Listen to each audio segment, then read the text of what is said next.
السلام عليكم ورحمة الله وبركاته. أهلا بكم في مطبخ أسماء محمد. النهاردة معانا وصفة سهلة خالص لتبييض البشرة بمكونات سهلة. معانا حليب ونشا وماء ورد.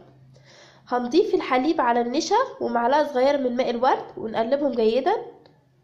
هضيفهم وارجع لكم تاني. احنا عايزين القوام ده تقيل قوي ولا خفيف قوي، ونحط على البشرة لمدة 5 دقايق أو 10 دقايق، ولما ينشف نفركه فركة دائرية بالايد. بالراحة يا بنات عشان البشرة طبعا حساسة. ونغسله بمية فترة وننشفه بفوطة قطن. بجد الوصفة دي جميلة خالص وبتبيض البشرة. وماء الورد ده له مفعول رهيب رهيب في تبييض البشرة، وبدي البشرة بخليها بشرة صافية ونقية. لو عجبكم الفيديو ما تنسوش لايك وشير وسبسكرايب عشان يوصلكم كل جديد. والسلام عليكم ورحمة الله وبركاته.